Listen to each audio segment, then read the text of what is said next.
Ngayon po ay gagawa tayo ng homemade peanut butter na hindi na kailangang lagyan ng mantika. Yes po, hindi na natin kailangan lagyan ng mantika dahil gagamitan natin itong ating colloid machine. Ito po yung ginagamit ko noon sa aking peanut butter business. At napakarami natin noong suki ng peanut butter dahil nga walang halong oil. Hindi na rin natin nilalagyan ng sugar dahil meron tayong mga customer na ayaw ng asukal. Pero may mga customer din na nagre-request ng may asukal. So tara, gawin natin. So kailangan of course roasted po yung ating mani. And yes, kasama na po pati yung balat ng mani. Ito naman po yung ating mga sterilized jar. Hinugasan at isinawsaw natin sa kumukulong tubig to make sure na malinis yung ating jar na gagamitin para ma-imbak ng matagal yung ating peanut butter. At ipapakita ko muna itong ating machine. Nakalagay po siya sa mataas na mesa na merong gulong dahil po napakabigat ng ating colloid machine. Pwede rin pong i-adjust itong ating machine kung gaano kapino yung gusto natin. Ayan, may mga numbers po siya dyan. Ang gamit nito noon kapag gumagawa ako ng ube jam, yung na-grate ko na ng ube jam na hinaluan ng mga gatas o gata at ng iba pang mga rekado, nilalagay ko dito sa funnel at pwede siyang umikot pabalik para mas lalong pino. Dahil yung mani natin ay dry, hindi na kailangan dahil nagigiling siya ng pino, kaya isang labasan na lang dito sa gripo. So dito natin nilalagay yung garapon. Diyan lalabas yung ating peanut butter. At nakalimutan ko, gusto ko palang testingin muna kung okay na yung pino na gusto natin sa ating mani. Kaya maglalagay muna ako ng maliit na bangkok para matikman. Buksan natin. Ayan na. Lumabas na po yung ating peanut. Ganyan po siya mga kaumami. Napaka-soft. Diba? At mainit po ito para siyang niluto. Kaya napansin nyo kanina, parang ang tagal niyang lumabas. Parang niluluto din po siya sa loob. Sa sobrang bilis siguro ng makina niya, kaya siya parang naluluto din dahil mainit yung makina. So okay po sa akin yung ganitong texture. Kaya ituloy-tuloy na natin. Hindi na natin i-adjust ang makina.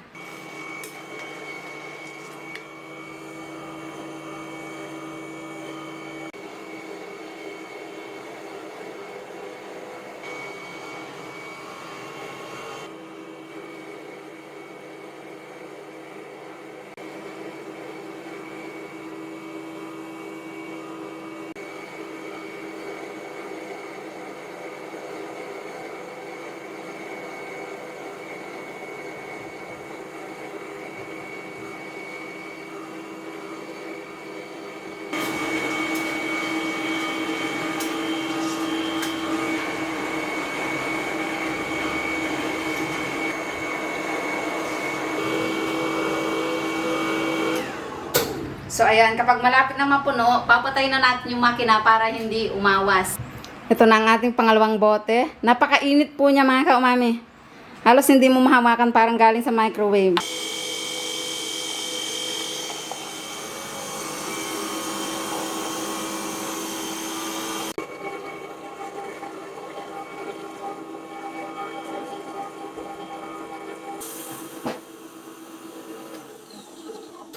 So, nakagawa po tayo ng 6 na 1,000 ml sa 5 kilo na roasted peanuts. Ayan. Dami, di ba? At wala po tayo dito makikita na lulutang na mantika kahit na matagal na nakabote yung ating peanut butter. At syempre, tikman natin. Meron tayong tinapay. Mainit-init pa po siya. Yan o. No oil peanut butter, fresh from the machine.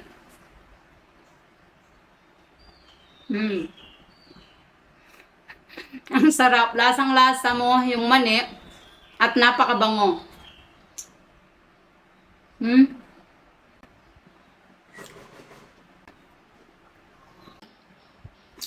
Dati nung bata pa ako, pinapapak ko po ang peanut butter dahil gustong gusto ko. At baka nagtataka kayo kung bakit walang halong asukal itong ating ginagawang peanut butter. Nung nagtitinda ko kasi ako, maraming mga nagre-request na huwag lagyan ng asukal. Pero meron din ako paninda noon na merong asukal. Yun ang kagandahan ng merong machine. Pwede kang gumawa ng batch by batch. May asukal, walang asukal. Yung iba pa nga, dinadagdagan ko ng asin para malinamnam siya. So, nasanay na rin ako na walang asukal dahil meron siyang natural sweetness, saka matamis na rin yung ating mga tinapay. At perfect din for me na mahilig magluto dahil ginagamit ko ito sa pagluluto katulad ng kare-kare. Ayan, so ikikip po natin itong iba. Gagamitin sa pagluluto, yung iba naman ay pangpalaman. At minsan, kapag gusto ng aking mga anak na kumain ng matamis, dinadagdagan na lang namin ng honey kapag ini-spread nila sa tinapay para tumamis. So ayan, sana po ay nagustuhan nyo ang video na ito. Ang tawag po sa machine na ito ay colloid machine or peanut butter colloid machine. So, hindi lang peanut butter, marami itong nagagawa o pwedeng gilingin. Maganda ito pang negosyo dahil super heavy duty siya. I-check nyo po online, baka meron, or sa mga gumagawa ng mga ganitong makina, baka kayang-kaya nilang gawin.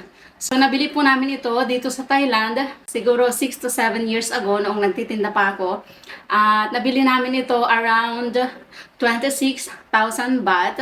Siguro nasa kulang-kulang 50,000 pesos na kapag sa pera natin. Pero sulit na sulit naman kung talagang pang negosyo talaga. Gusto ko na nga ulit magtinda dahil yung mga suki natin dito ay nag-PPM na minsan. Mami, will kailan ka magtitinda ng peanut butter? At ganito naman po siya nililinis. Lagyan natin ng maraming tubig at bubuksan ang machine.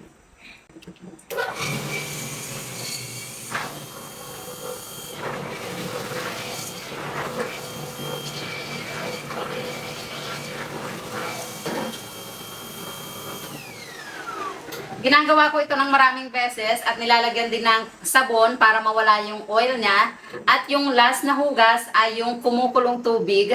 So maraming beses siyang hugasan to make sure na malinis sa loob. Pero nabubuksan din ho ito. After kong mahugasan, papatuyuin namin, papabukas ko sa aking asawa na babaklas din po siya. Ayan. Natatanggal ho itong funnel niya.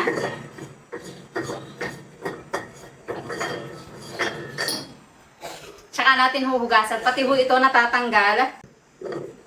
Ibabalik lang natin at padaanan ng mainit na tubig to make sure na malinis sa loob. So ayan, kung hindi ka pa nakasubscribe sa ating channel, pa-subscribe naman mga kaumami. At kung gusto niyo ng mga ganitong video, marami po tayong upload na mga pangnegosyo, recipe, and idea.